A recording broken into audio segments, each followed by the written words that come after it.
दोस्तों नमस्कार।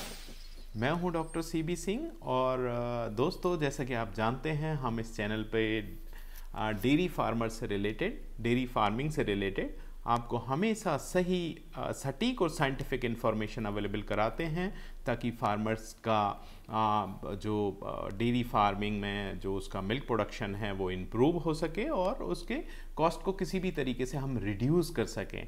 तो दोस्तों उससे पहले कि मैं आगे बढ़ूं इस वीडियो में, आपसे एक रिक्वेस्ट है कि इस चैनल को ज़्यादा से ज़्यादा सब्सक्राइब करें और अपने किसान भाइयों के साथ इस वीडियो को ज़्यादा से ज़्यादा शेयर करें ताकि हम ज़्यादा से ज़्यादा लोगों तक पहुंच सकें और उनकी मदद कर सकें।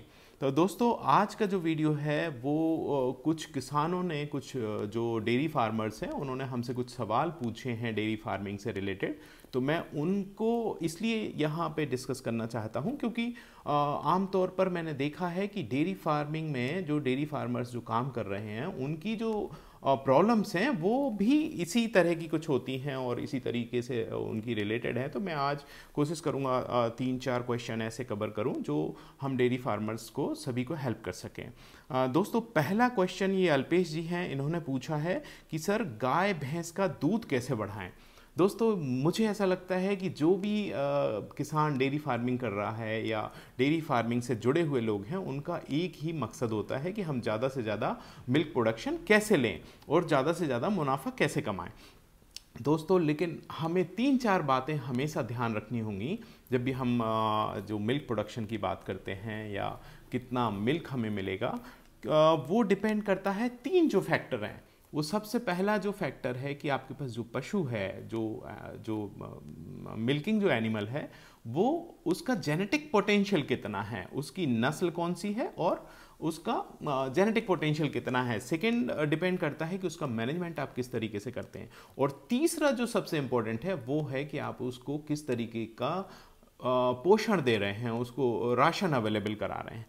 तो अगर आपके पास जो एनिमल है, जो मिल्किंग एनिमल है, उसका जेनेटिक पोटेंशियल या उसका जो आनुवांशिक क्षमता ही उतनी नहीं है जितना आप दूध चाहते हैं, तो आप कुछ भी कर लें, कितना भी खर्च करें, आपको वो रिज़ल्ट नहीं मिलेंगे। दोस्तों मैंने अक्सर देखा है कि लोग बोलते हैं ये खिला दो दूध बढ़ जाएगा, वो खिला दो दूध बढ़ जाएगा, बहुत सारे। तो इस बात का एक्चुअली कोई भी नुस्खे अवेलेबल नहीं है। आपको सबसे पहले एनिमल की हेल्थ देखनी होगी। अगर एनिमल हेल्दी है, आप उसको बैलेंस राशन दे रहे हैं और उसकी आनुवांशिक क्षमता उतनी है, तो वो डेफिनेटली वो मिल्क प्रोडक्शन देगा और ज़्यादा से ज़्यादा आपको मिल्क प्रोडक्शन देगा। तो आपको हमेशा एक चीज़ याद रखनी है कि जब भी वो मिल्किंग एनिमल जो होता है तो पार्चुरेशन के बाद, मतलब ब्याने के बाद करीब करीब 40 से 50 दिन तक उसका जो मिल्क का जो कर्व है वो हमेशा इंक्रीजिंग ट्रेंड में जाता है, वो ऊपर की तरफ जाता है। और उसके बाद वो थोड़ी दिन के लिए, आपको 15 दिन के लिए या थोड़े दिन के लिए वो करीब करीब ऐसा चलेगा और थोड़ा सा फिर डिक्लाइन मिलने लगता है और वो फिर जाके जैसे जैसे लेटर स्टेज में जाता जाता है वो कम होता जाता है। लेकिन कई बार क्या होता है, जो फार्मर जो होते हैं उनका ये क्वेश्चन होता है कि सर अभी तो हमने ये खिलाया था तो बढ़ गया। हो सकता है वो इस फेज़ में हो या 40 डेज़ के पहले आप जो भी उसको खिलाते हैं डेफिनेटली मिल्क प्रोडक्शन बढ़ना है। उसके बाद अगर आप 40-50 दिन के बाद उसको बहुत कुछ करने की कोशिश करेंगे लेकिन फिर भी उसका मिल्क प्रोडक्शन या तो वो वहीं पे रुका रहेगा या फिर कम होगा, तो आप थोड़ा सा इस कर्व को समझें। एक्चुअली मुझे ऐसा लगता है कि एक सफल डेयरी फार्मर का हमेशा एक लक्ष्य होता है कि वो एनिमल से या जो उसका दुधारू पशु है उससे ज़्यादा लंबे समय तक दूध का उत्पादन कैसे ले सके, ये उसका फोकस होता है। और हर साल बच्चा, अगर आपका एनिमल सही समय पे हीट पे आ रहा है, सही समय पे वो ग्याविन हो रहा है और आप उसको बैलेंस राशन दे रहे हैं, तो मुझे लगता है आपको चिंता करने की ज़रूरत नहीं है। अगर वो अभी दूध कम भी दे रहा है तो आप को हो सकता है वो आने वाले टाइम में वो उसकी भरपाई कर दे। हो सकता है आपको 10 दिन उसका पीक मिले और अगर आप उसको बहुत ज़्यादा केयर करें तो हो सकता है वो पीक लंबे समय तक चले। तो इसमें घबराने की बात नहीं है। अगर एनिमल हेल्दी है, टाइम पे हीट पे आ रहा है, तो आपको मेरे ख्याल से बहुत ज़्यादा एफर्ट्स लगाने की ज़रूरत नहीं है। बस आप कोशिश करें कि उसको एक संतुलित पशु आहार उसके लिए यूज़ करें, मिनरल मिक्सचर की सप्लाई करें और ग्रीन फॉडर अवेलेबल कराएं। तो मेरा मतलब मैं जो हमेशा बात करता हूँ TMR हो और सफिशिएंट पानी दें, साथ में डीवर्मिंग करा के रखें, तो आपको जो भी उसकी पोटेंशियल है, जो भी उसका जेनेटिक पोटेंशियल है, उसके हिसाब से वो मिल्क प्रोडक्शन देगा। दोस्तों जो दूसरा क्वेश्चन है ये धनंजय कुमार जी का है। इनका कहना ये है कि सर हम हरा चारा, सूखा चारा अगर एनिमल को खिला रहे हैं तो भी क्या मीठा सोडा उसको खिलाना आवश्यक है? दोस्तों मैंने अपने एक वीडियो में बताया था, आप डिस्क्रिप्शन बॉक्स में जाके उसको एक बार फिर देख सकते हैं, उस वीडियो को मैं लिंक दूंगा। एक्चुअली मैंने जो बात की थी वो रूमिनेंट्स में जो पीएच या एसिडोसिस की जो प्रॉब्लम आती है, जो एनिमल ज़्यादा दूध देते हैं, जिनके लिए हम ज़्यादा कंसंट्रेट राशन यूज़ करते हैं, मतलब या पशु आहार या अनाज या इस गुड़ या इस टाइप की चीज़ें जब यूज़ करते हैं तो उसका पीएच डाउन चला जाता है, जिसके कारण कई सारी प्रॉब्लम्स आने लगती हैं। उस केस में आपको बफर्स यूज़ करने होते हैं, और बफर्स का मैंने वो बताया था कि आपके घर में ही अवेलेबल है, वो था मीठा सोडा।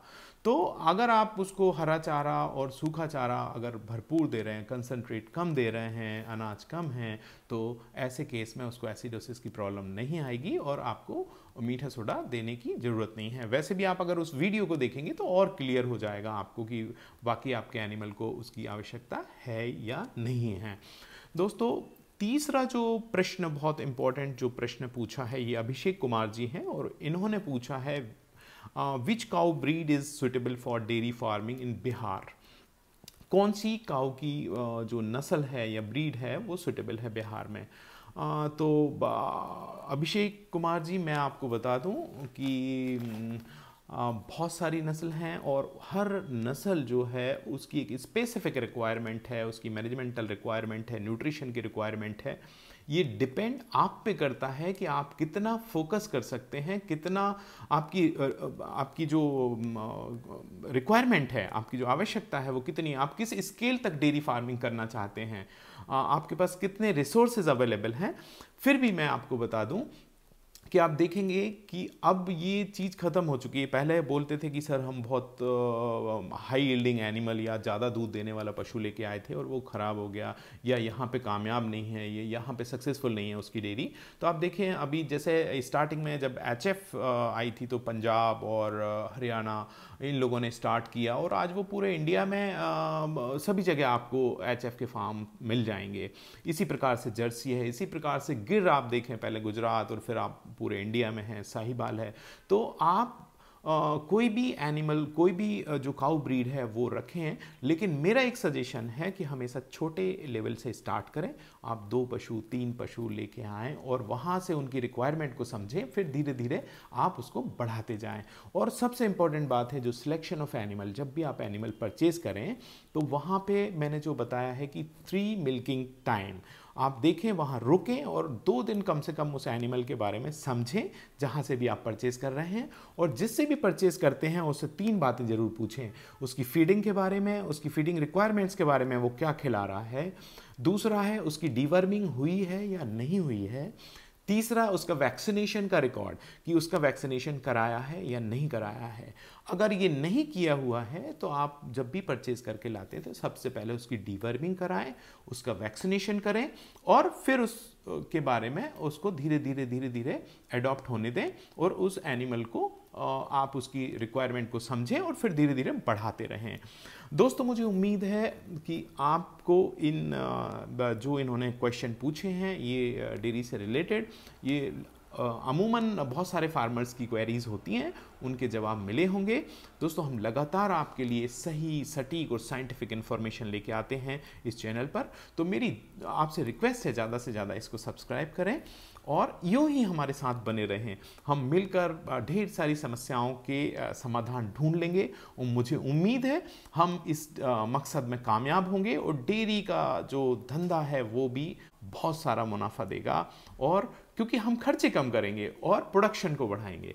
दोस्तों नमस्कार और थैंक यू वेरी मच।